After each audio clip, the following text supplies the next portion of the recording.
yes, when we're talking about the operational side, the material loss of a battle is also extremely important to the big picture of the war. And we often don't talk about that because, of course, with war, the thing to focus on is the human drama of it. Yes. Because we're humans.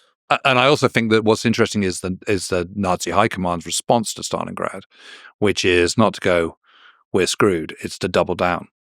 It's, then so Goebbels, for example, gives his infamous speech in the Sports Palace in third week of February in 1943, where he goes, are you ready for this? This is now total war. The war is coming. This is a fight for survival. We're all in it together. You are in this as well.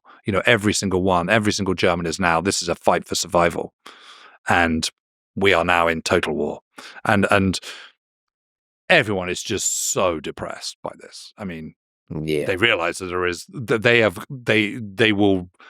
going to reap what they have sown. Because everyone knows what's been going on the Eastern Front. Because first part of the war, Germans have loads and loads of cameras. They're really into photographing everything, taking cine footage of everything. It's all part of recording the greatness of the Reich and the triumphs of the Reich. They want it recorded. So all this stuff is a bit like the radios, is made very, very cheap. So lots of have it.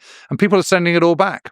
And the people that are developing this stuff are all seeing it, and people are talking about it, and then it's being sent to families, and they're all seeing it. And they're seeing pictures of Jews being rounded up and beaten, and they're seeing Ukrainian partisans being executed, and they're seeing villages being torched, and everyone knows. They all know. Yeah. This whole idea is, did they really know what was going on? Yeah, they do. They do know what's going on. To lesser or greater detail, of course. There's some people who don't, and a bit like people know about the news today. Some people do, some people don't. I never read the newspaper. I never listen to the news. So you have that, of course. But it is widely understood and widely known that really brutal things have been going on in the East, and troops are coming back utterly traumatized by what they have taken part in, what they have witnessed, the kind of unspeakable brutality. This is war on a completely different level to anything that's been kind of seen in recent years.